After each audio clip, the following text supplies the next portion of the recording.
you know Ben Askren's fucking whatever on here? Like, is he the first one? What's going on, everyone? Welcome to Menace Ben, episode 56. Yo, what up, Stan? Stan the Man, Dennis the Menace Bermudez. How are you today, Menace? I'm pretty good. Yo, so, take off your hat real quick. I was going to take my hat off. Good thing you reminded me. Why? Who cut your hair, dude?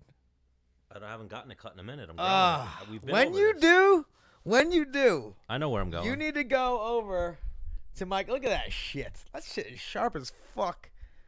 Damn. Look at like. Yeah, there's only one place to go. Ah. The Gentleman's Den, of course. You gotta go to the Gentleman's Den in Bellmore. It's right by Energy Fuel.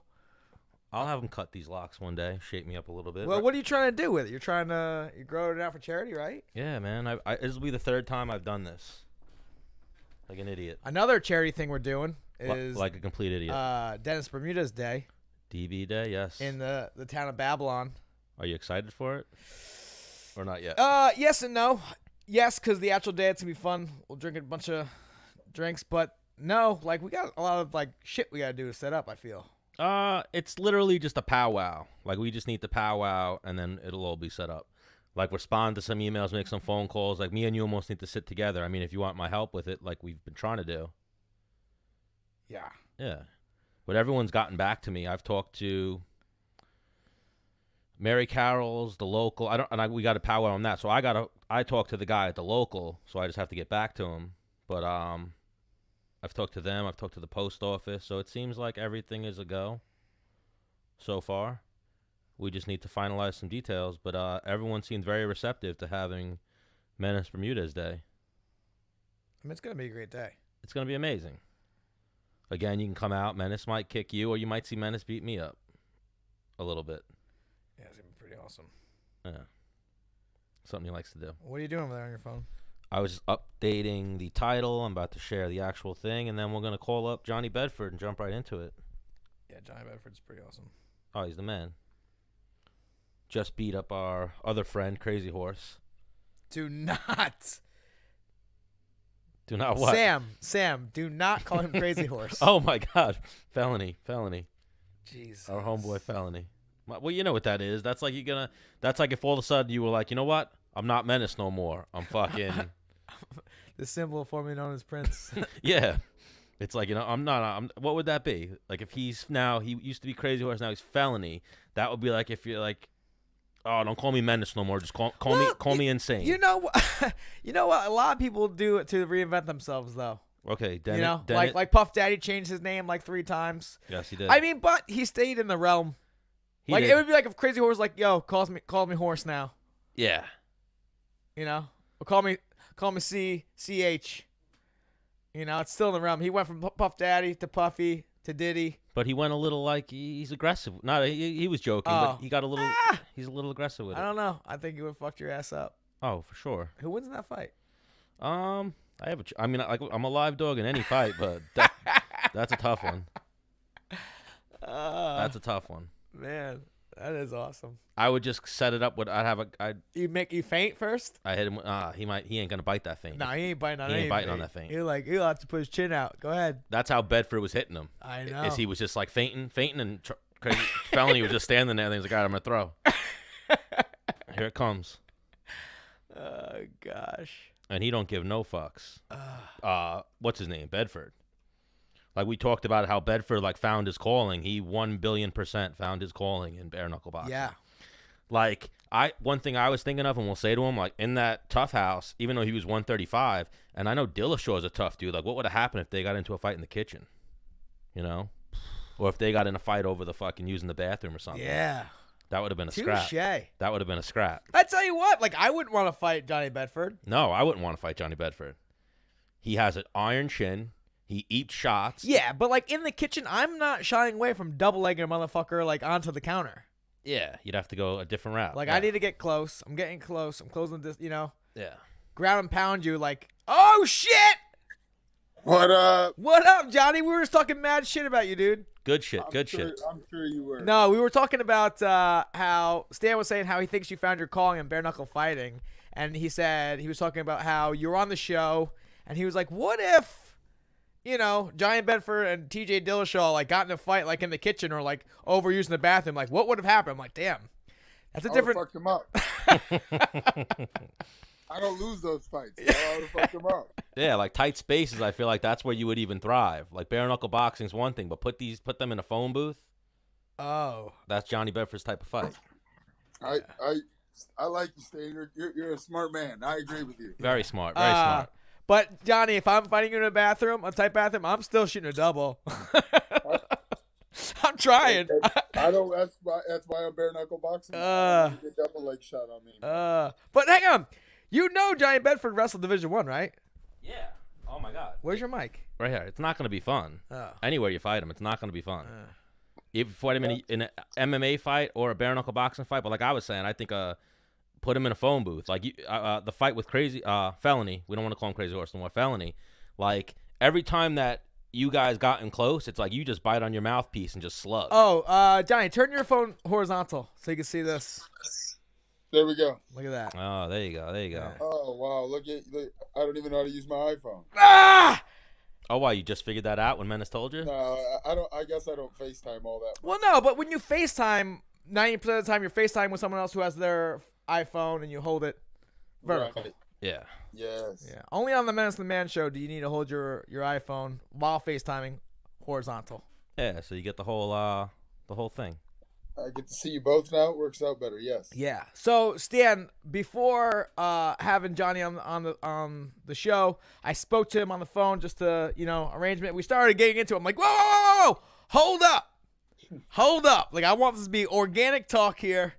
I'll talk to you later. And I hung up the phone. But we were getting into your fight you just had this past weekend, right? Yep. This past 5 days ago. Yeah. Fought down in Biloxi, Mississippi. Obviously got the win. You were congratulating me. That's what started me on my little spiel, and you kind of said, "Hey, save this." So yeah, I mean, I'm not. It's not boo-hoo me.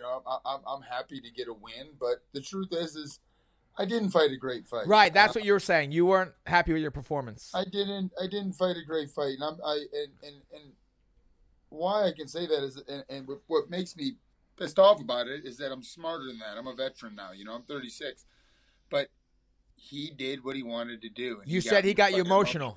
Right. He got me emotional, right? I wanted to make an example of him. I was like, this son of a gun's coming over my sport, like acting a fool, acting a clown. I don't know if you saw how he walked out, but he had his pants around his ankles. I mean, I'm backstage about to walk out with the mentality like, I'm going to kill this motherfucker. You know what I mean? Like, not the right mentality. When I'm loose, I'm having fun, my hands are down. That's when I'm at the best. When I'm like I've watched it a couple times. I was forcing things. I wasn't my normal self. But it was still an exciting fight. I'll come to fight every time. And I think kind of what we said earlier, I'm kind of made for this sport. Right. Yeah, even that. I can fight bad fights and still get wins. I'm pretty happy to say that. You know what I mean? Yeah, when someone brings it out of you and you start fighting a little uncharacteristic, you're still game. It's still your type of situation. That's right. Yeah. Because I'm not gonna sit here and lie. Like when you're my boy, so I'm watching him come out and do his thing at weigh-ins. I'm like, this is very entertaining for me as like a fan, but as a homie to you, I'm like, yo, this motherfucker's gonna catch it, But like hang on, I got it. Like Connor at first, I was like, fuck this guy. But then after he kept going, I'm like, this guy's fucking funny. Yeah.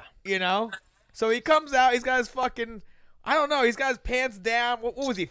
Was he live on Facebook at weigh-ins? He's live on YouTube. I guess he's got a huge YouTube. Oh, right. He's been trying to push that.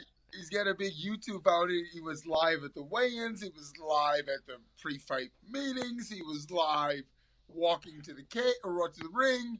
He was live at the hotel after. I mean, I went and found his YouTube channel now, and is it big?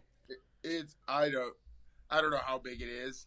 I just declined a call. Sorry if you lost. Oh, me for a yeah.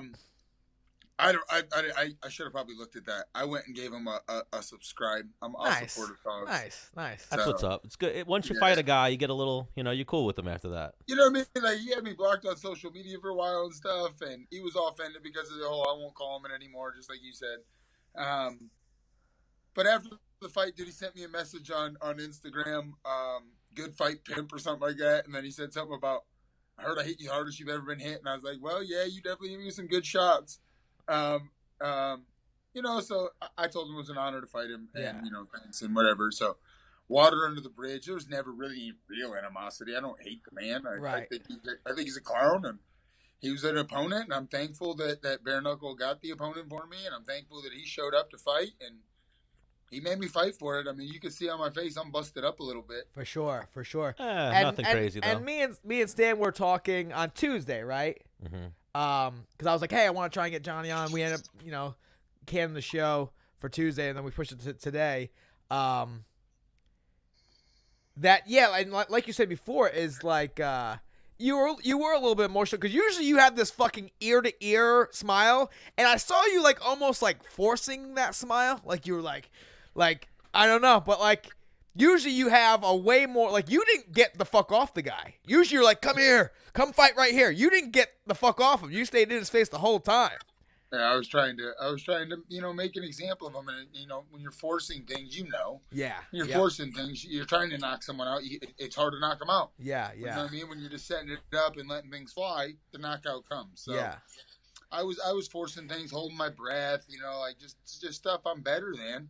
That the emotions will do that. It's real. Yeah.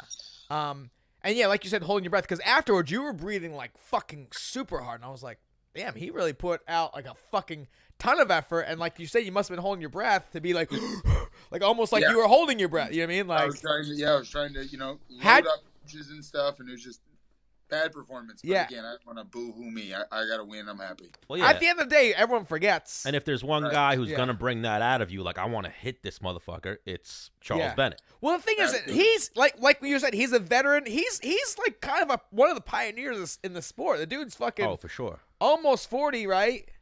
Like he's been fighting in backyards. He's been in MMA, Pride. You know what I mean? He's been all over the fucking map. Yeah, no, for real. Strike Force, all that shit. But he didn't fare well in bare knuckle boxing when he ran into Johnny Bedford. How did you feel at 145, bro? Dude, I ate breakfast the day of weigh-ins, bro. Like it's gravy. What the heart? I've made jokes on Instagram with previous opponents saying they're coming for my belt, and I told them like the hardest part about fighting you is making weight, homie. Like I'll beat you up again if you want to do that. Like sign me up. Like the hardest part is making weight. Right. 45 though it was easy. Shout out to George Lockhart and his team. They were out there for Bare Knuckle Fighting Championships. They were helping us out that week. Okay. So which was very cool. 45 was good. Everything went well. For the weight cut wise, performance wise wasn't up to par, but again, got the win. Moving on. Getting ready for what looks like hopefully February. Yeah, nice. And I'm gonna put, a lot of people like. He's even fucking Crazy Horse like you're skinny. He's small for the weight class. I'm like, no, he's fucking not. The dude's fucking 5'11". His shoulders are broader than mine. It's just like he just doesn't have any like a lot of muscle on his bones because otherwise he won't make weight. The only reason I'm like Johnny Bedford's a big fucking guy. When you're standing in front of him, he's wide and he is fucking tall. He's a big dude and he's got reach. And his knuckles are bigger than his fucking hands. It's weird. Well, yeah, that's even what I said to Put your paws Menace. up to the camera real quick. Look at his fucking knuckles. Well, the one that you're talking about is jacked right now. It's all swollen up. So there's the left, and then there's the right.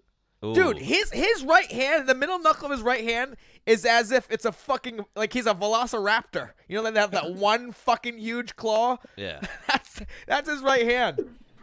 That thing's grown over time, I'm sure. Oh, my God. I've broke this damn thing so many times, like. Well, that's what one thing you alluded to is that you don't have to cut weight, so you feel better and you're like, healthier. But obviously, when you fight Artem, that's what I was saying to Menace. Artem's going to be a little bigger than you. Hang on. And I disagreed, but well, my theory in that is Artem can't make 135. Like Johnny struggled to make 135, but made 135, or it was a tough cut. I've made it.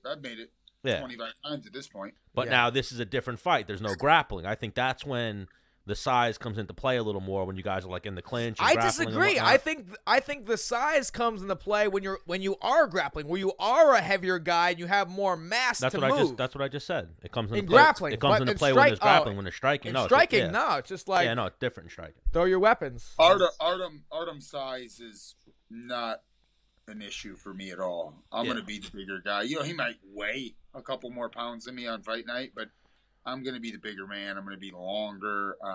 Longer reach, taller, rangier. Yeah. Yes. He'll be struggling to make the weight. It is perfect. And yeah, they should have already given you Artem, but they went with that Jason Knight fight, and then Well, the thing is so Johnny Yeah. was alluding to, previously, like, yo, Artem, where you at? You know what I mean? And then Johnny fought at 145, showed we looks at 45, and Artem came out and was like, all right, sure, you could use the publicity like he's a fucking... a stud. Yeah, he deserves it.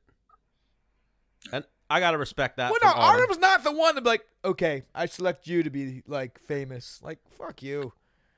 I Well, mean, he does have a big phone. He yeah, does. he kind of is actually. Yeah, he is that a little bit. I thought the call out. I took the call out as zero disrespect. I agree. I thought it was really cool of him. Smart. I think it was really smart. I think he's really smart. I think he needs a fight. I think I'm the big money fight for him now, and I think he's for some reason thinks he might win, but there's no way in it. I'm gonna no, but yeah, I mean, I thought it was worded right. He said, "I need your wins, you need my notoriety, or whatever. We both need our families fed." I've heard Florida's nice in February, and shit, it took me 30 seconds. I am in. Yeah. Sign me up. Yeah. And then Stan was saying Artem is the Homer Simpson of like fighting. Yeah, a little bit. I'm gonna. It's a great fight for me. Yeah, I've come to like Artem as a person. I fought 3 times with him now. I fought the same night he fought Jason Knight the first time. I won a world title the night he fought Paulie Malignaggi, and I fought obviously the same night he just fought the Jason Knight rematch. I've come to get to know him and his coach David Jones. They're actually really good people. You know what I mean? Kind of. It's funny. My coach Rafael Casillas told him, I didn't fucking like you. I thought you were Conor McGregor. I thought you were douche. Like, what about right? That's the Yeah. impression So Chris Wade told me he fought in the same card as him, and or they were doing some event together. As Artem. And I had this with Chris Wade did something with Artem, and I had this impression that dude, the only reason you are where you are is because of Conor McGregor. You personally didn't do shit. You're just around Conor. That's why you're literally Conor's punching bag. You know what I mean? Yeah. But Chris was like, "No, man, he's fucking after a few minutes, he's like, you know what? You're fucking all right. I see it. Like you're pretty cool." And I was like, "Yeah." He's like, "Yeah, they're all right." Yeah, he just caught a bad rap a little bit. But one of my favorite things about him is the GOAT memes and how people on the internet say Artem's the GOAT. You've seen that? For sure, Right. yeah. I'm Yeah. on the phone. My daughter's trying to break in. I apologize, guys. You're good, dog. She can hang out. Yeah, she can hang out. We don't mind kids. This is a family-friendly show, even though it's man. a little... Sometimes my little guys hop on the couch, if Right. they're around. We had Sam Alvey on the show, and we had his youngest son, Bryson, start interviewing Sam Alvey. That's awesome. Yeah, so we get into that sometimes. I think we've even had Maddox and Bryson both in here, and they've talked to some people. Yeah. And then, so Artem was like, "Hey, you want to scrap?" You're like, "Yep." And then Knight gets on the horns, like, "Hey, what did he say?" He's saying he's open to the trilogy. He wants to shut my mouth up. It's like, oh yeah, I went to 45 for a reason. I went to 45 for a reason to stay busy, and I'm going to collect another belt. Yeah. Line them up. Line them up. Now, I'll fight Artem first. Make me the number 1 contender. Jim Allers is now in this conversation saying he wants to come for a title. But the problem is Jim Allers hasn't made 45 yet. Jason Knight has told me he won't fight Jim Allers unless Jim Allers comes to 45. The truth is the money bracket right now is 45. With Artem, Jason, me now there. If Jim wants to get in this mix, come on down. I'm not Bare Knuckle Fighting Championships matchmaker. I'm not their CEO. I don't make any of those decisions. But I'd be okay with give Jim and Jason Knight a 145-pound title fight. Make them the co-main event because me and Artem's going to be the main event. but I'm gonna beat them both.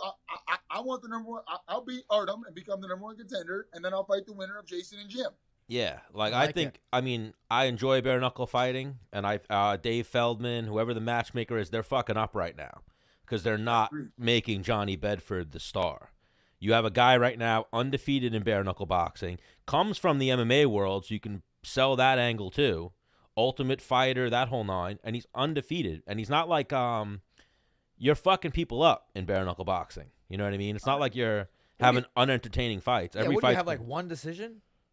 I actually have two, but the second one was the world title fight where and it was I knocked that guy down 3 times. Yeah, Right. that was a very entertaining fight. And the other one was my first round of that tournament was my bad fight. I went in with a broken hand. I called him a week before the fight and said, "What happens if someone breaks their hand?"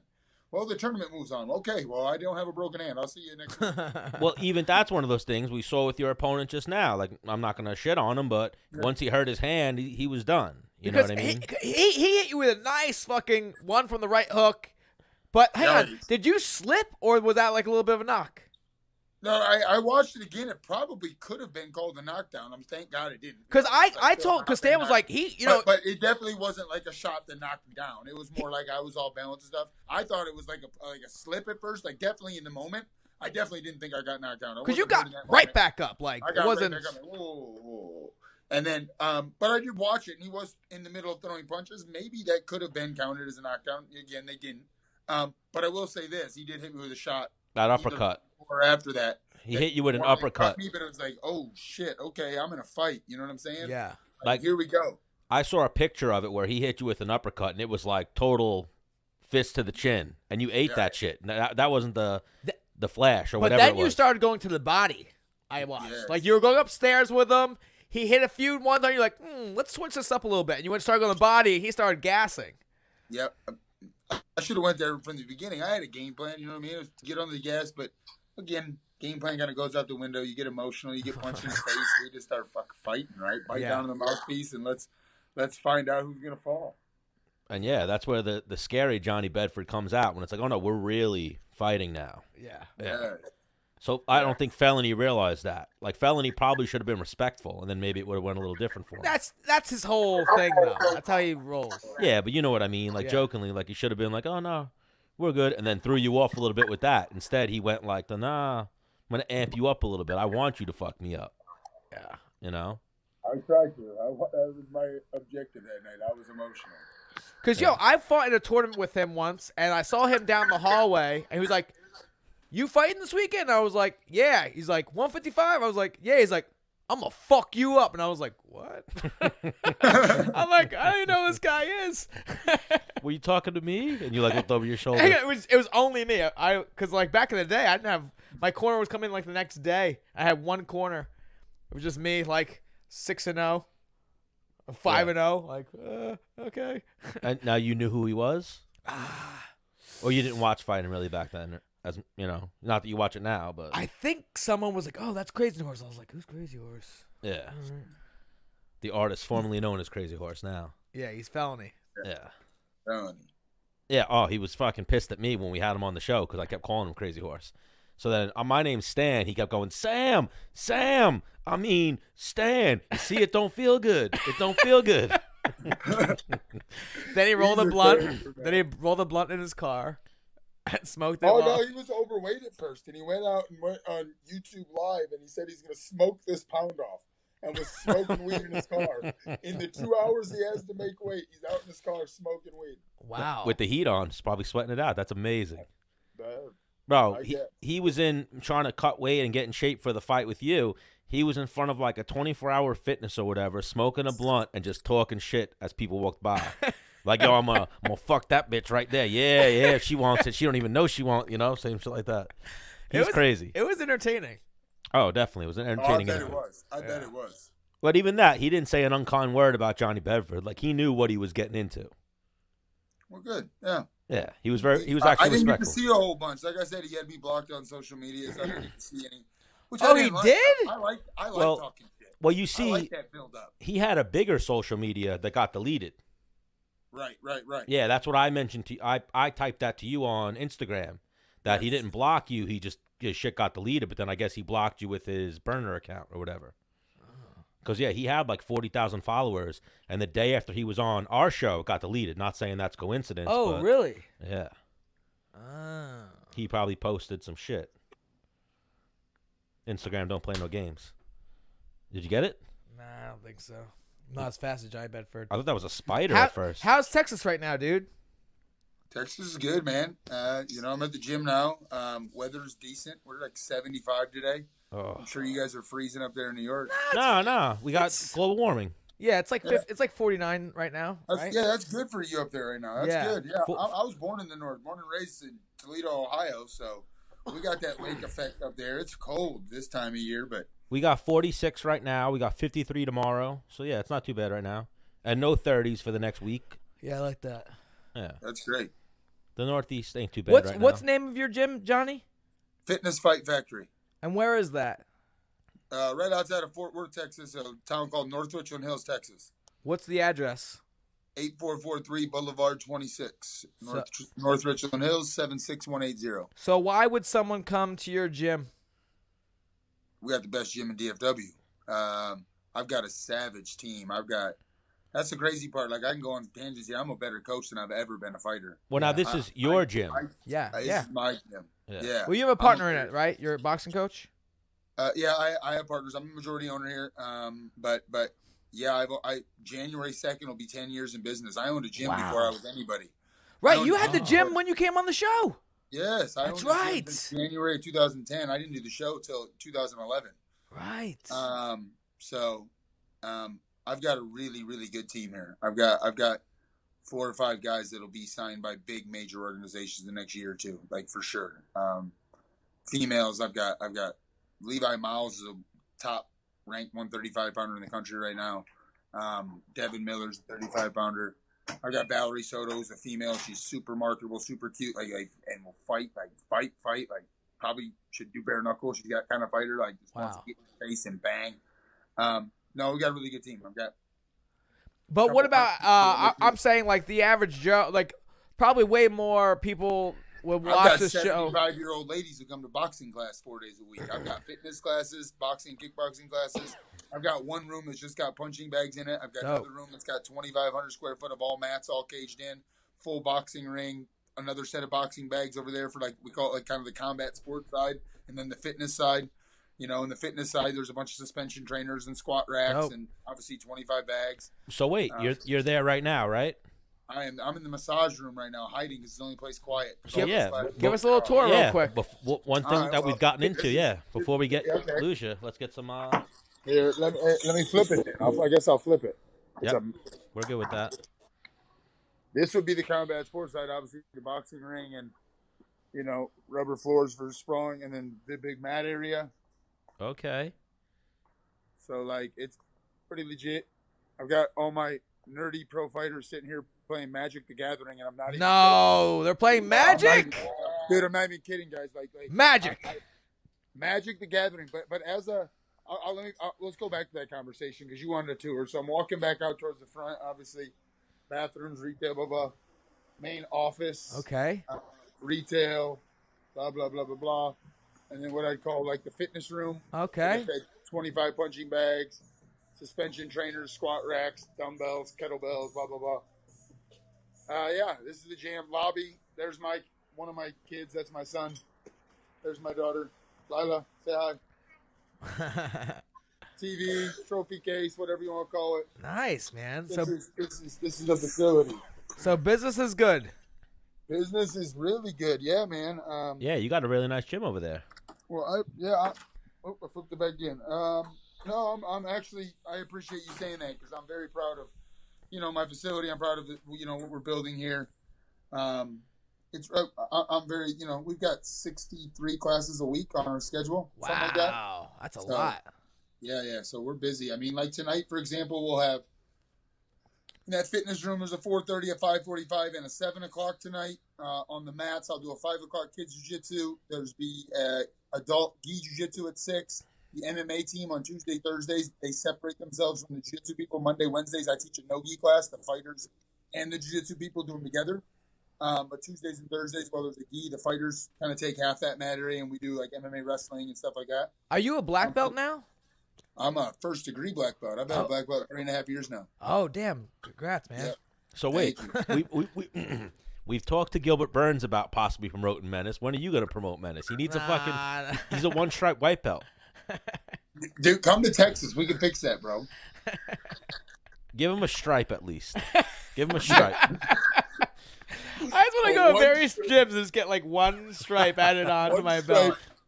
Just you'll come to Texas for one stripe on your white belt. Yeah, you could definitely politic your way to a black belt. Like talk to everyone you know, be like, I just want one stripe. Yeah, and then by the time you show up to somebody else, you'll be like, I got like 5 stripes on my white belt. Yeah, I need to be blue. Then you get your blue belt. Blue, and then go one stripe up. Yep. Man, that'd be funny.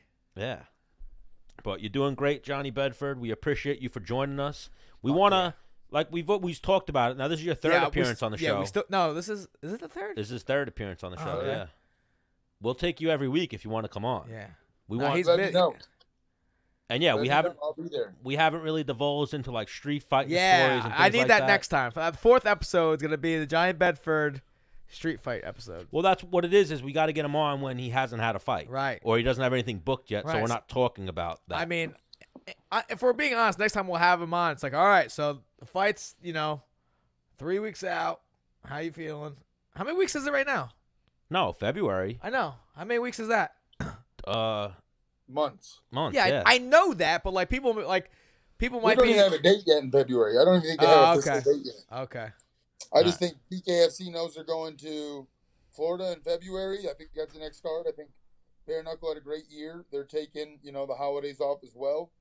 And then we're going to start 2020 off with a bang. They said they got 10 events in 11 months. So wow. Oh, so they're stepping it up in 2020. Wow. Yes, he said there's 10 events coming, and obviously there's not going to be an event in January, so that gives them only 11 months to host 10 events. So it's going to be big. I know that New Mexico's passed legislation for bare knuckle. I believe Kansas has passed it. There's some other states coming for sure. Yeah. It's only a matter of time. It'll be legal everywhere. Once the science and the truth gets out that it really is safer, it's just exciting. It's not gonna stop growing. It's gonna take over. We won't see you in New York till like 2027 though. So maybe. Oh yeah, you got a pretty rough commission over there. Yeah, I agree. Oh yeah, well, you don't even want to fight here. Yeah, the commission's trash here. Trash. Man, yeah, you guys get big fights now, and you hear about it. Like even people from the past, like God, don't fight there. Bad commission. Well, you get taxed a little bit more, I think. And and even just a bad commission. Like even Masvidal was hesitant to fight. He did like a video he did a video where he was like playing a video game thing, and he said, I want to fight Nate Diaz, but I don't want to fight in New York. And then like 3 days later, the fight got announced in New York, and I was like, oh shit, really? Because the taxes, and then Masvidal said because the commission was fucking idiots when he was there. I mean, that doctor got all that shit for stopping that fight. There's some people say that it wouldn't have got stopped in other states, and it was a bad cut, but it wouldn't have got stopped in other states. In New Jersey or Vegas, that fight keeps going. Right, I agree. Yeah. I think right now. That doctor just was stuck on stupid, doesn't have the fight experience, so he was like, and even that, that's why I don't even want bare knuckle boxing to come to New York yet, because they'll stop fights on the dumbest shit. And you can't stop it for cuts in bare knuckle. Yeah, so New York's not ready for that. They're just granted. It's going to happen. I mean, I got 40-some stitches Saturday night. Damn. Yeah, New York's not ready for that. I got some new doctor who's really good. Let me mention that. But he's like, you're not going to have any scars. I'm going to do internal stitches and external. I'm like, bro, I'm not a model. I'm like, it's okay. Just stitch me up and let me go home. All right, Johnny Bedford, you're the man. We appreciate your time. I'll be in touch, or Menace will be in touch, and let's get you on in like 2 or 3 weeks, and then we want to talk stories. Yeah. That we can do. Yeah, we'll just take like an hour, and we'll just have fun, dude. That'd be awesome. Yeah. No fight talk. We just want to talk street fights and things like that. Like you drink some beers, we'll drink some beers on our end. Come on. Let's make that happen. That'd be fun. I like that. All right. Sounds like a plan, Johnny. All right, Johnny. Yeah. Appreciate you guys. Peace, bro. You're the man. Have a good night. Johnny Bedford. Big fan of that dude. Yeah, he's awesome. He fucks for sure. Yeah. That dude fucks. Bro, he's a fucking savage, that guy. Yeah. Like, even that he, you did watch the fight, him and Crazy Horse, yes. Or him and Felony. Dude, don't say it again. I'm sorry. How do I know the guy? He'll fly here and fuck your ass up. I'll fly him here to fight him. No, Johnny Bedford's one of those guys, like, you're around him and, like, he just comes off. He's contagious. Like, he's very enthusiastic about what he does and fighting and training. Yeah, like, even I'm happy that even I said give us a gym tour. Like, I'm happy to see that that's what he's doing. Yeah. Because, like, even we're about to call Ben Askren, like, that's what you're doing. Post your, like, you need something like that you were able to jump into PSEG. Like, I feel like for fighters, especially guys at the highest level, and you know how the sport is, you guys aren't making that boxing money yet. So it's not like when your fighting career is done, you're done. Even boxers aren't making boxing money. Only the main event guys are. But you know what I mean. Like, that boxing money. Like, Floyd Mayweather today actually retired, and it's like, I'm retired. Oh, word? But, you're really retired? You're fucking... You've been retired. Yeah, you've been retired. You retired 6 times. Yeah. But yeah, let me see if I could fix that video thing. It was kind of fucking up. Where's Ben at? He said call him, so we'll jump right up in. Yeah, jump right up in there, dude. Jump right up in there. Get all up in there.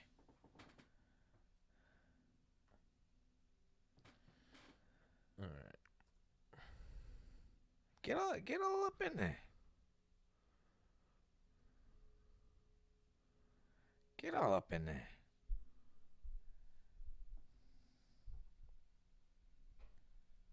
Let's see what happens. Yeah, right.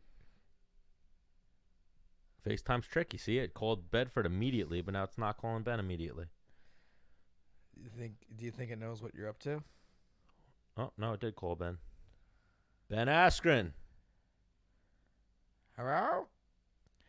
Hello? Can you hear us? We do not have you. Hold on 1 second.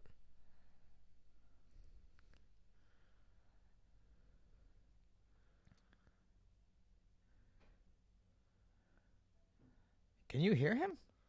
No, disconnected us. Yikes. That's the one thing I hate about you, Stan. Like, if I give you the ball, you fucking fumble that bitch. Bro, I don't fumble anything. Yes, you do. It's the fucking internet connection. Stan? He's driving in a car. It's the internet connection. No, you're wild. No, you're wild. No, you're wild. Wild and rude. You're a fumbler, dude. Just admit it. I'm not a fumbler You at have all. block hands. Someone gives you an opportunity, you fucking like... No chance, bro. I was like a tight end. Was. Keyword in that. Was. You done lost your touch. No. Yeah. No. You're fucking old. Is that what it is? And ugly. No, I'm not. Oh. That's rude. That's very rude. Sorry, I was kidding. No, you weren't. Ah. You sounded sincere when you said it. Ah. Well, you want to be all ratchet and shit. Am I being ratchet? No, you want to be. I don't want to be. You said it. No, I didn't. I said I want to speak truth. Well, Stan, I never lie to anybody I talk to. See, it's his internet connection because he's driving. What did he say? No, he didn't say anything. I'm just saying I immediately tried to call him again and dropped the call. Maybe he's just ducking your ass. Maybe he's just fucking... That could be it.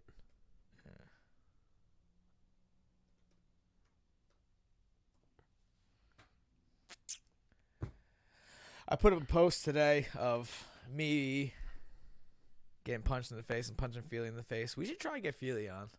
I want to be like, hey, man, let's bygones be bygones. Tell me about your life. Tell me about what's going on. What's next for you? What are you doing? You know? Yeah. Let's be friends. Well, I've reached out to his team and tried to get him or, I'm pretty sure that his team manages his management team. They manage Tay Edwards and Oh, we gotta get Tay on. Has he fought since I fought him? Nope. What's he doing? We gotta get on Benson too. Benson. I gotta get on my grind. Do you? Yeah, just give me a text of who you want me to get. Bro, we've been through that. You No. You go diva on me. No, you get like, what you should do. And then you'll message them, and if they don't respond, you'll be like, you know what? Fuck that guy. Yeah. Fuck that guy. Yeah. I like to party. Do you? I'll tell you what. I've got some filet mignons that I've had. Right, here's what I did. I took 4 filet mignons. Right, I fucking put olive oil. Fucking massaged them, each one individually with olive oil. Right. Then I took some Himalayan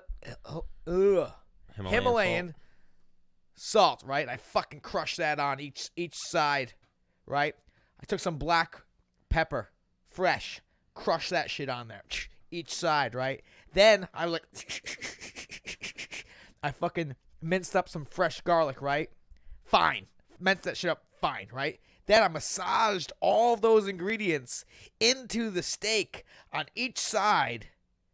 I put it in a Ziploc bag, and that shit's been in my refrigerator for a day and a half. And tonight, it's going to have so much flavor.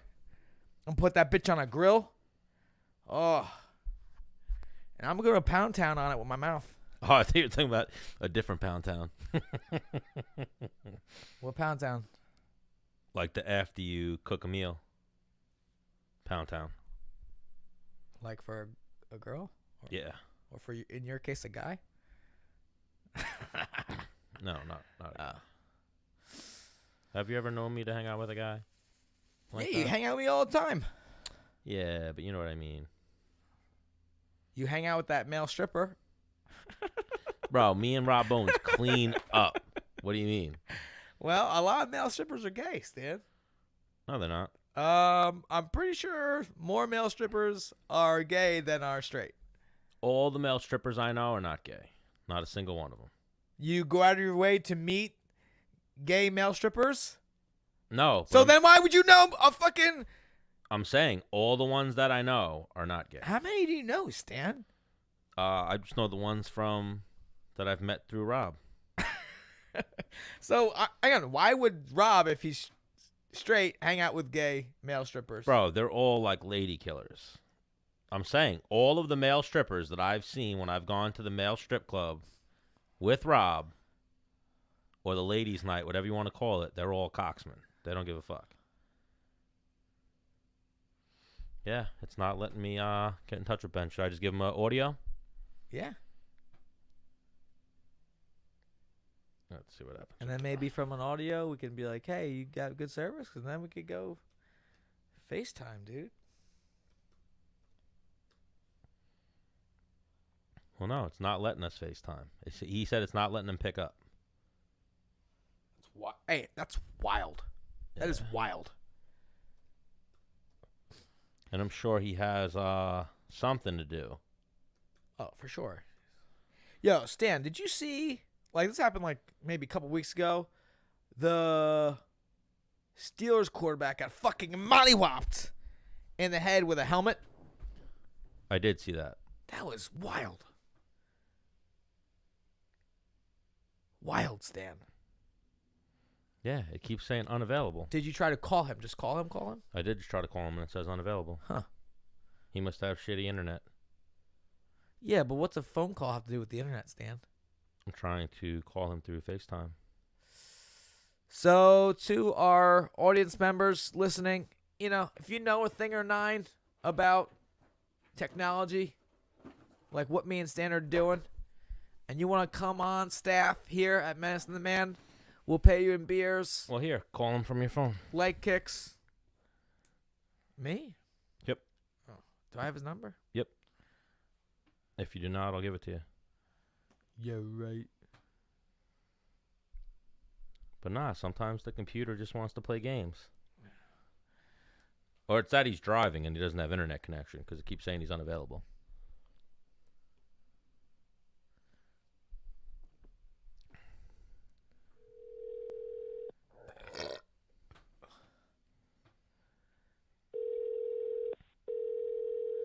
Leave it to me to, make it happen. Hello? Ben! What's up? What's up, man? How's it going? I fucking miss you, dude.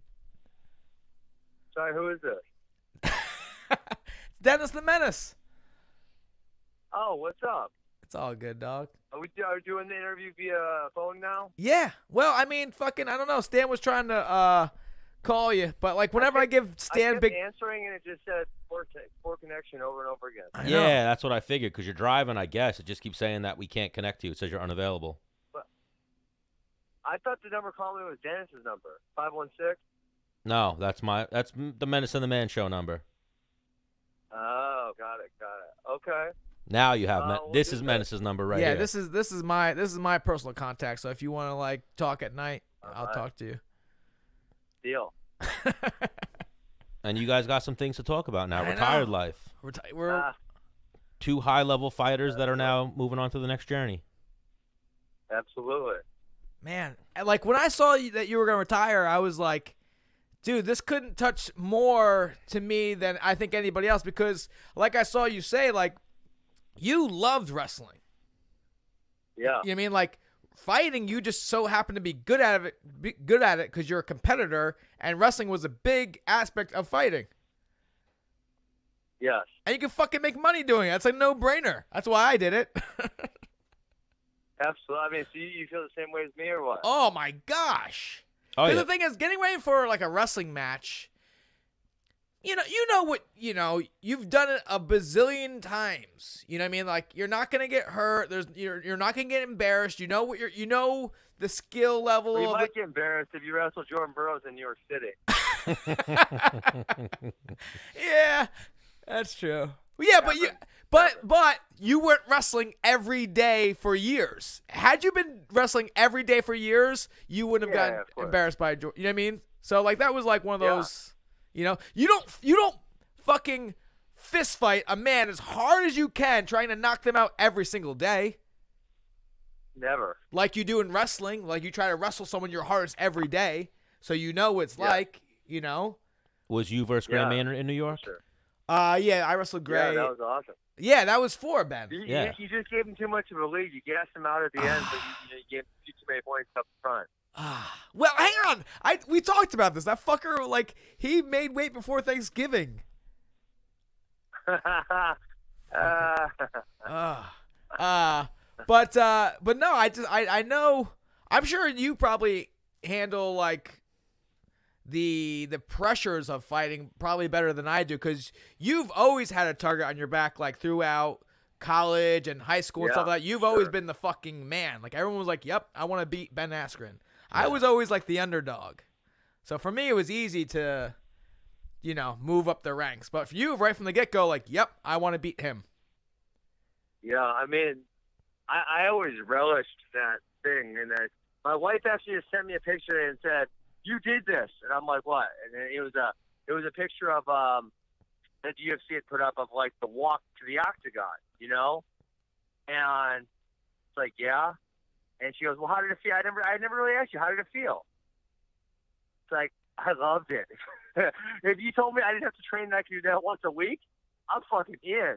Yeah. I mean, I love to compete. I relish that opportunity, and my mindset, which I thought was really healthy, was always, dude, we're in this wrestling room 12 months a year, and I might get the opportunity to compete maybe 40 times.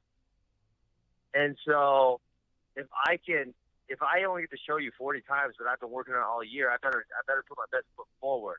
And then, fighting, it's terrible. You get to fight 3 times a year. Right. I mean, one time in 10 years, I fought 4 times. But a lot of times, I fought less than 3 times. And so, you relish those opportunities to get out there and show everyone what you've been working on. So I always love that. I know obviously I'm going to miss it, but that's something at some point everyone has to walk away from. Yeah, it's tough. I remember like the first 2 months after I retired. Well, I mean, I actually retired twice, but one time I didn't tell anybody. After I lost to what was that guy's name? Rick Glenn. Yeah. Because Hey, that's my buddy. yeah, before that fight, I'm like, yo, if I lose, because that was my 4th loss in a row. Before that fight, I'm Damn. like, if I lose this fight, I'm retiring. This guy has no business beating me. And I went out there, I fought him. I thought for sure I won the fight. Like, my corner came in like, dude, you did just what you needed to do to win the fight. Cool. Then they're like, you lose. And I was like, fuck this sport, fuck him. I'm done with this shit. And I sat home for 2 months. And I was like, fuck, I'm done with this shit. I'm not fucking fighting anymore. And then I had some I had some like lady problems happen in my life. I'm like, someone's getting fucked up. You I'm know like, what? I'm gonna do one more. You know what? I'm I'm gonna do back. one more. I'm back now. Yeah, and I ended on the dub, and I'm fucking done with it. But you know, So what do you do full time now? I'm actually a lineman apprentice. Oh, nice. Yeah, I'm climbing poles. I'm working poles to keep people turned on. You know what I'm saying? Yeah. I mean, I don't want to comment too hard on that because that would be pretty easy to knock that one out of the park. Well, no, like keep people turned on, their lights on. You know? I got. Yeah, and then Yeah, the pole. I think what you said at multiple meetings. Yeah, well, he's stripping at night, so Yeah. that's like he's got a couple things going right now. I Yeah. could buy it. Yeah, and then hopefully, you know, this podcast potentially blows up. I can just hang out. You know, how is your podcast doing? Well, I have multiple podcasts. Currently, I have a crypto podcast and an MMA podcast on the Rockspin channel, which that's kind of probably where you guys should go. I don't know where you guys are at or who you guys got sponsored, but that'd be a great opportunity for you. That was founded by Rockspin was founded by the guy Martin Floriani who founded Flow Sports. It's too long of a story to tell you guys over this interview, but Yeah, either way, that'd be a great opportunity for you guys. for sure. And then my other one is the Brutus Wrestling Podcast, which is on YouTube, iTunes, the regular stuff. I do that for Brutus, the wrestling company. That's going well. I like all of it. You know, I get to talk about things I enjoy. It's probably something I would do for free if I didn't have the opportunity to get paid for it also. So, man, I thoroughly enjoy all of it. Yeah, that's awesome, man. So you're big in the crypto, huh? Yeah, I see it. I think there's no doubt to me that it's the future, and I don't know how soon it's going to be the future. It's just going to be the future, right? If it takes Got you. 2 Yeah. years, if it takes 10 years, and that's what a lot of people say. You know, Bitcoin's not been around. I think it had its 11th birthday, maybe a month ago, and it's like, well, how long does the internet take to become commonplace? Right. And, you know, the answer is quite a while. How long did phones take to become commonplace? Cars, et cetera, et cetera, et cetera. And these things take a while because essentially if crypto becomes commonplace, it means it unseats the current world financial system, the banks, et cetera. And a lot of people are going to be very upset about that.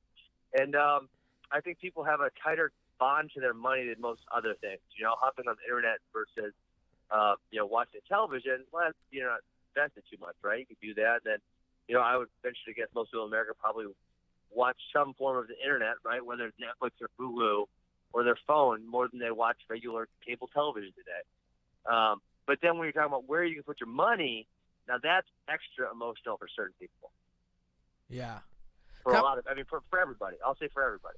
Because I'm pretty sure Jesse Jansen has like a good amount of money in like crypto. Yeah. Jesse's a very intelligent crypto guy who was there early into Bitcoin. I wish I was in as early as Jesse was in. When I first heard about like Bitcoin, it was at like 2,500. I wish I bought it then. Yeah. Oh, you fucked up. I Yeah. know. Well, Phil obviously made money. Phil Baroni made a lot of money with Bitcoin, and then my one friend Space Monkey. There's no way. Phil's lying. You guys are full of shit. No, Yeah, There's no way dude, Phil's he lives in that smart. Thailand. What do you no. mean? Back in the day, won You see championship. this guy on Twitter? He's a dumb stuff. There's no way Phil owns any Bitcoin. Bro, won championship, paid him in Bitcoin back in the day. Dude, no, they didn't. You guys are eating one of Phil's lines. I'm First not. Of all, if Phil didn't Bro. get paid, it wasn't very much. Second of all, when one champion was paying him, they were paying him in cash. I mean, you guys remember I fought for one championship for 4 years. I'm friends with Yeah, the for owner. years. They didn't pay him in Bitcoin. You're full of shit. No, he got paid in Bitcoin back in like He 2011. did not get paid in Bitcoin. 100%. You are lying. One championship didn't exist in 2011. Then it was, what was the other one? Stan, abort. No, he got paid in Bitcoin. You saw it? Phil Baroni did fight for one championship, I believe, in 2013 or maybe 2014, possibly. And he did not get paid in Bitcoin. The owner of one championship is actually staunchly against Bitcoin. He doesn't like it. So I can almost guarantee you that didn't happen. Okay. Then it I'm going to wasn't. go ahead and guarantee. I feel like I shouldn't be guaranteeing because I wasn't there, but just knowing how they operate, they would never pay anyone in Bitcoin. If your last fight you could have got paid in Bitcoin or some kind of currency, cryptocurrency, would you have rather that versus transfer money into your bank account? I mean, I don't think so. I see it as regular money, right? And for most people, they would say, and it's probably everybody, you shouldn't put a large portion of your wealth into cryptocurrency, right? Right. At this point, yeah, it's volatile. Yeah, it's very volatile. Now putting some of your money in there, say 5%, 10%, your net wealth, probably a good idea. But putting 50% in or putting very large sums of money, especially say if you're talking about a fight first, I haven't paid taxes on that yet. I get my money, I got to go pay taxes, right? Probably 30 to 40%. So putting 100% of it into Bitcoin and then watching it fluctuate. I mean, if it was November of 2017, which was my last fight in the championship, that would be fantastic because it would have turned into 2 to 3x of what it was. Yeah. But in the case that it was on the downturn and I haven't paid taxes, right there for it. Because cryptocurrency is essentially. I can't believe you bought Phil's bullshit about one championship paying him in Bro, Bitcoin. if it wasn't one, then it was Damn Dream. lie. If it wasn't one, it was Dream. One of the Japanese I Asian want to see the companies. receipts. I want to see. You go find Alex Jones and get me the document. Yeah. I'll ask him to produce receipts. I know he bought a strip club and a grape farm with his Bitcoin money. Really? Bro, and now he lives the fucking dream. He moved to Thailand. He has money. You're buying all of Phil's lines, aren't you? No, not at all. I call bullshit on a lot of his stuff. But that I'm going to believe because of the financials that he produces. But then even my other boy, he started mining Bitcoin. He bought like the miners. Who? My friend in Rhode Island. His name is Space Monkey. Oh, nice. He's an old school Hensel Gracie guy. He started mining Bitcoin, and he makes like ranges from hooking it up to his electric, whatever, and having the machines. He makes like $200 a day. Yeah.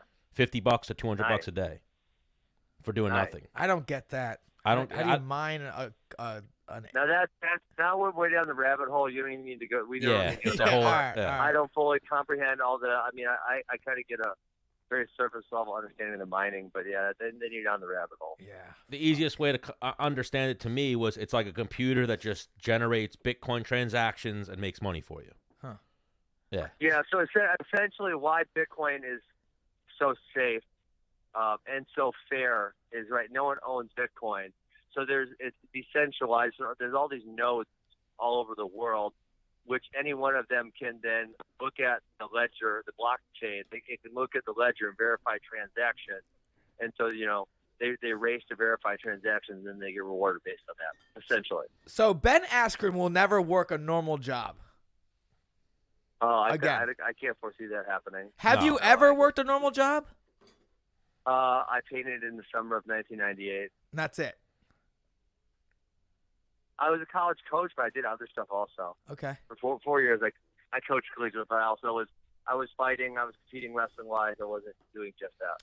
And then I was talking to Stan a while ago, and I was like, I definitely started fighting before Ben Askren because I think I know more than jiu-jitsu or something like that. And he's like, no. And then he looked it up, and I think we started. Actually, you started Ben started before you. When did you? I was February of 2009. Yeah, I started in July, I think, or June.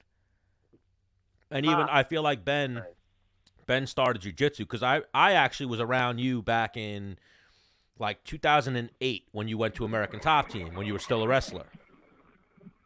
Oh, okay. So that was like, so I wrestled in 2008 a little bit and I decided to make the transition. So I was at American Top Team in December of 2008. Yeah, that's literally when I moved to Florida because I remember you being there and being like, oh, shit. Everyone was like, no, that's Ben Askren. Oh, hang on. This is the perfect guy to talk to. Bo Nickal versus Gordon Ryan is going down. Yeah. I know they tried to. I think it's easy. I think if Bo takes him down, he's going to get submitted. I know you take away Gordon's whole leg lock arsenal, which is some of his best stuff. Right. I would foresee him getting submitted. I mean, if I'm Bo, I can't foresee Gordon Ryan being able to actually take him down.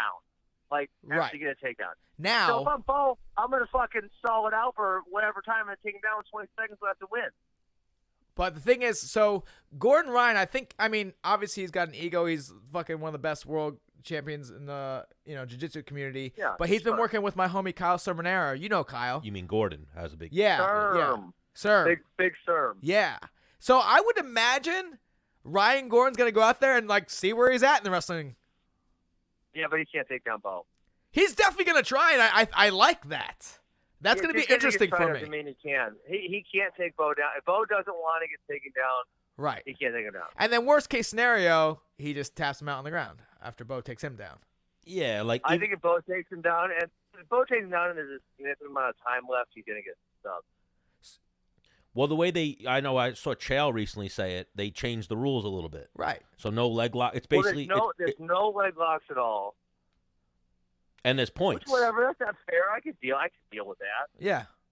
Yeah, it's an old school Naga match. So basically, Bo could take him down, put his knee in his ass, and he could just break his guard and keep standing up, making him get up. He'll beat him 20-0. I don't. Yeah, think but Bo's got almost no submission training. I mean, very, very minimal, right? So right. I would have to imagine Bo's going to be able to get takedowns if he wants to. I would have to imagine that Gordon will be creative enough to, as he's getting taken down, or as Bo's in his guard, to be able to execute on something. Right. That's what I'm thinking. Now, because you've been through everything Bo's maybe thinking about getting into. What do you think's the best move for Bo? He's not. I should do it. I should do it immediately. You know, he's waiting. He's waiting a year and a half. Not the end of the world. You know, he wants to try to make an Olympic team. Right. I said I would have went right away after college if I was him. And the other thing I don't really love, and I actually advised him against this, but they're opening a gym at State College because he's comfortable there and his friends there and he wants to stay there. And, that's not saying he couldn't do that eventually, especially once he gets established. He could do something like that. But in the short term, I think going to a better camp would be a much better option for him because you usually have access to so many other people, right? You go to a big camp, you're going to have access to all kinds of people to learn from, jiu-jitsu-wise, striking-wise, and then maybe once you're older and you're more established, you can go do your own thing. But in the beginning, I don't think that's the best course of action. Now, do you think there's something behind, let's say he goes to like AKA or I don't know, one of these bigger gyms and like gets fucked up. Do you think he'll be like, maybe this isn't for me? He's not going to get fucked up. He's not going to get fucked up. I agree with you because he's a fucking competitor. Yeah, he's a man's man. He's going to get in and fight somebody. Yeah, like I know, like I'll throw it back to even I'll say Ben, and even I'll throw it back to like Mark Kerr. There's sometimes like a grappling style has like a natural affinity for jiu-jitsu or submissions. Like, but worst case, like if you're sparring, worst case scenario, if you're a great wrestler, you could at least take someone down. You beat up, you take them down. I mean, I remember I went to AKA like my first year of fighting, and I was like, okay, I'll just stand up with these guys because hey, that's probably what I should do to get better at that. And obviously they were getting it better of me. And Daniel Cormier was there. He's like, man, why don't you take him down? I'm like, while I'm sparring, I'm like, Daniel, I'm telling you where do I stand up? Fucking leave me alone. He's like, man, take him down. Take him down. Let's go. I'm like, all right, fine. Cool, man. And then I can hit a takedown whenever I want, even against pretty good guys. So, you always have that in your back pocket as well. Yeah, well, even that, when I lived in Florida and everyone was like, oh, no, that's Ben Askren. I'm like, I didn't know wrestling like that. I'm like, who the fuck's Ben Askren? They're like, nah, he's the wrestler. He's the guy in wrestling. Yeah. And then I saw that you were transferring to MMA, and then that's why I knew that you started before Menace. I was like, nah, I think, and that's what I wonder about. I wonder about Bo Nickal, though, too. Has he done some jiu-jitsu? Yeah, he's probably done a little bit or even enough jiu-jitsu. A tiny bit, yeah. Hang on, but the thing is like, Aaron Pico should be. He's probably a 205 pounder, so that is not as deep of a weight class as a lot of the other ones. So that's probably going to benefit him as well. He's probably naturally more athletic than 90% of those guys at 205. And there's just not a lot of good guys there. A lot of great athletes in that weight class playing football or basketball. Yeah, but going off of an elite wrestler gone MMA, like Aaron Pico is not. I don't know why Pico can't figure it out. And he's in a great gym, and he's fucking a good boxer. I'm like, does he just have bad luck? Because that's a real thing in the sport. I think he should focus more on his striking defense. Yeah, he just keeps getting caught. When you see him striking offensively, he's fucking dynamic. He crush people, but then he leaves himself open to take those shots. And with a 16-ounce boxing glove that doesn't hurt you very bad, but with a 4-ounce of a makeup, totally different story. Yeah. Hey guys, I got to run. You guys should get on the Rockford Network. Check it out. Dennis, send me a message if you want to talk more about it. And Fuck then, yeah.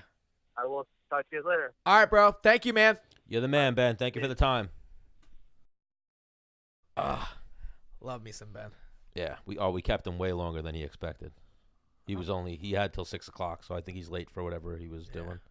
Well, the thing is, we were talking about things he fucking really likes to talk about. We were like, oh, Ben, like, so you're retired. What, he's probably the questions he, like, well, I didn't want to go there because hears. all week he had, like, retirement questions and whatnot. I wanted to go even deeper with him, but I was just like, I don't know. I can't really. I feel like that's somewhere I'd be, like, sitting in the room with him, drinking a beer, and then. Well, I knew that you needed that little conversation with him. Yeah, I feel like I got pushed into it. And also, I feel like he was just like, oh, okay, asked me about retirement. He wasn't like, hey, how was you? You know what I mean? It was, But nah, like we always say, he's a good egg, Ben Askren. Yeah, fuck yeah. It sucks that the video wasn't working. It was definitely his internet. It was the fact that he was in his car driving. I would have liked to see that mug. We saw it for like 2 seconds. It was pitch black dark, so it wouldn't have been that great of video. Okay. And he was driving somewhere. I think he's driving to teach, and like we wanted to ask him that, but we'll get him on again one day. But like I was about to ask him about his gym and shit like he's that. getting hip surgery. Oh, word. Oh, you didn't see any of that? No. He has to get that's why he retired. He has to get major hip surgery. Oh. So he was like, like the training, I'm a little fucked up. So like, and even I think he alluded a little bit. He's like, if I have to train more than one day, I feel like his last couple fights, like obviously they were tough. Maya, Masvidal, he wasn't training the way he needed to because he had hip problems. So at this point, he's like, 2 losses in a row. The next fight's going to be a tough guy, too, because my name value, and I have hip problems. I can't really train for it, so I got to figure out what I'm doing.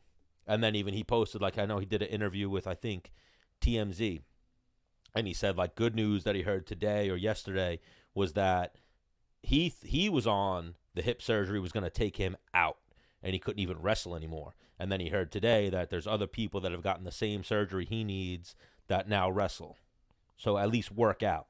Yeah. So he'll be able to at least continue wrestling, training, and training other people, not competing. And you heard him.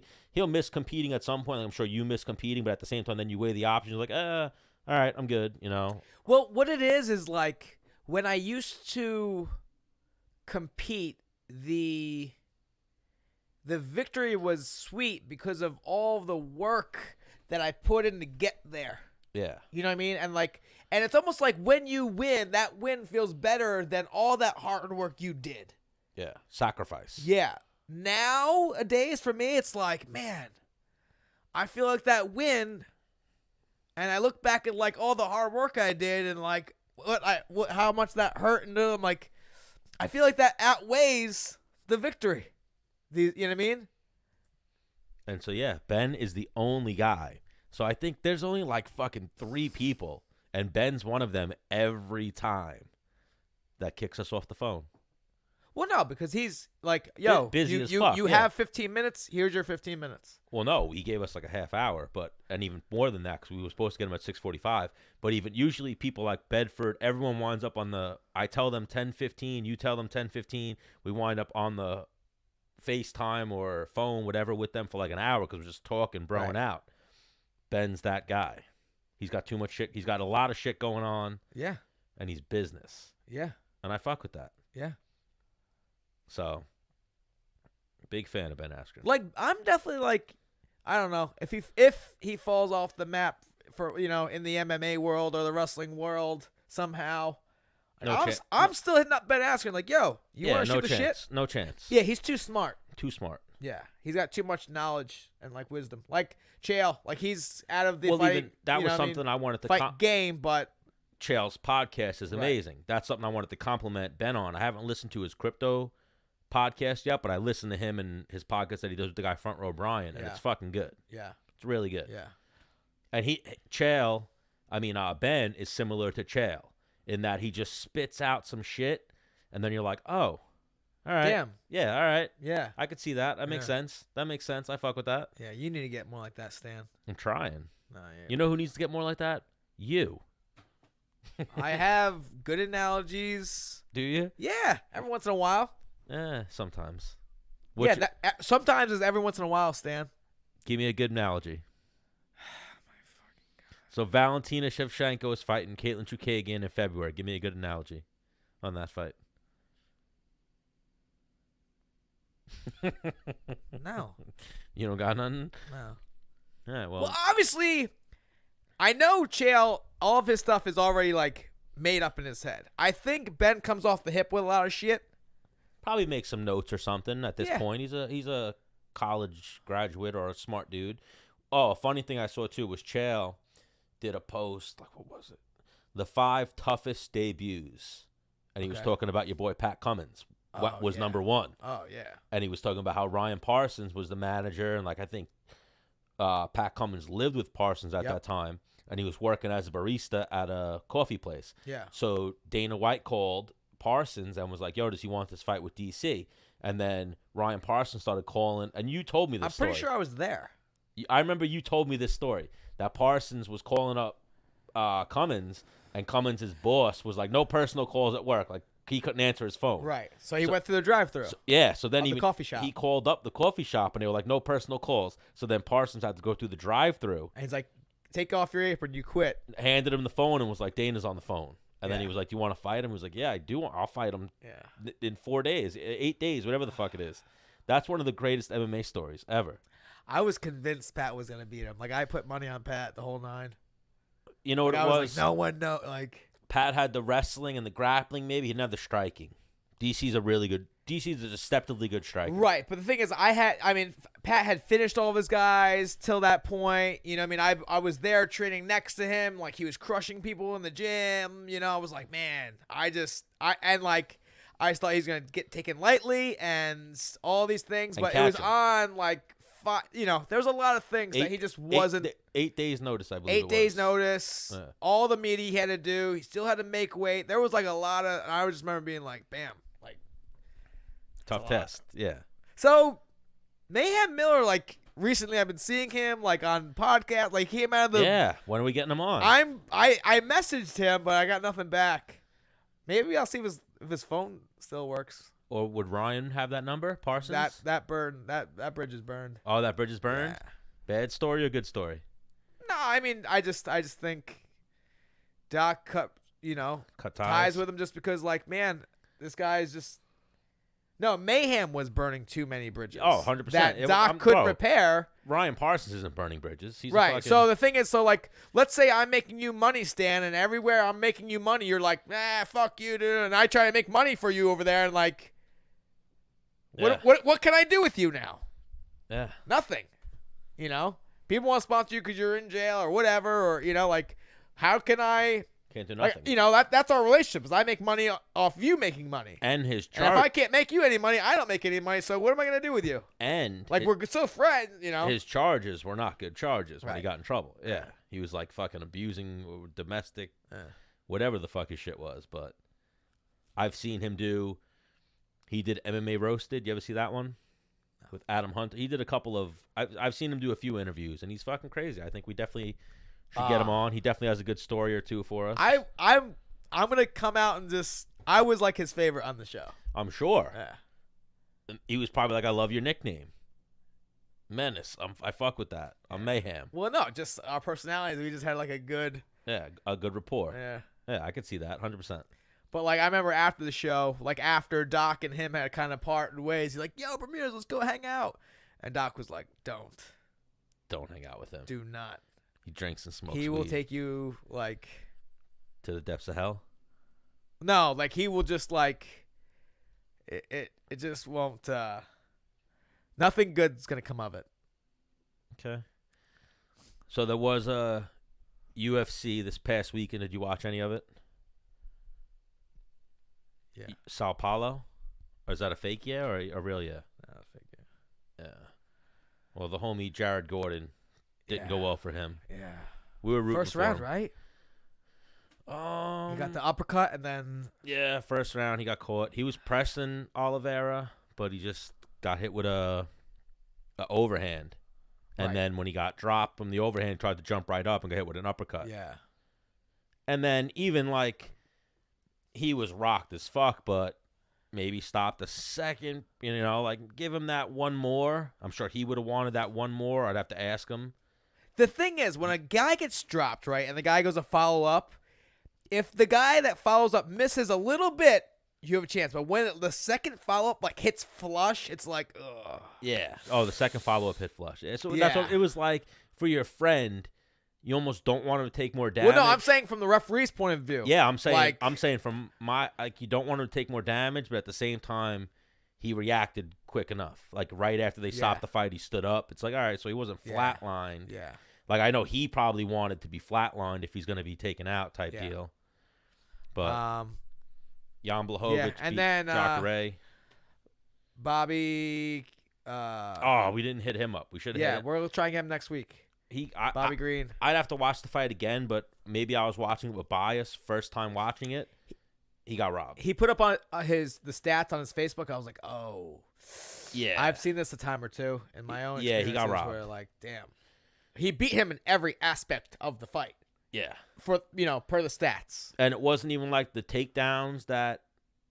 Bobby had more control. Yeah, even the takedowns. What's his name got? Trinaldo. They didn't win the rounds. They didn't steal the rounds. It wasn't like he took him down and did damage or controlled him. It was just he must have had to have been pressing forward. That's the only thing I can think of. No. Bobby was pressing forward the whole time. I don't know. It was a very weird decision. I thought. Hey, what do we say? Where was the fight? Brazil. Yeah, and that's tough too because then even the officials aren't Brazilian.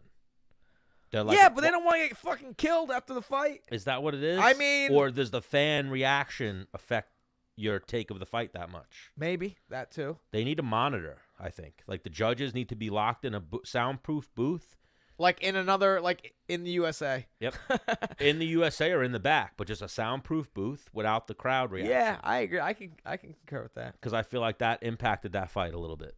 Huh. Yeah. I watched it and I thought, all right, it's easily 2-1 somebody, probably Bobby. But they were close rounds, but at the same time, like the closeness was even the fans kind of impacting me and the fact that I knew how fights get judged sometimes, you know what I mean? I gotta go cook some steak, bruv. All right, we're out of here. So what do you think of Caitlin versus Valentina? That was the big fight booking today. I like it. You like it? Yep. Yeah, I hope she pulls that one off. I believe it's booked for Houston in February. I fought there before, I think. Yeah, it didn't go well, though. That was Korean Zombie, I believe, right? Oh, was it? Maybe. I don't know. I fought there twice, so. All right, well, maybe it went well once. Yep. All right, well. And even Ben Askren remembered Big Serum. Yeah, Serum's well known in the wrestling community. So hopefully February, Caitlin becomes a champion, and we can get a champion sitting in the middle of us. I like that. Sounds like a plan. All right. Well, see you later. Why'd you just hit me, bro? You were supposed to shut it off quicker. All right, episode 56.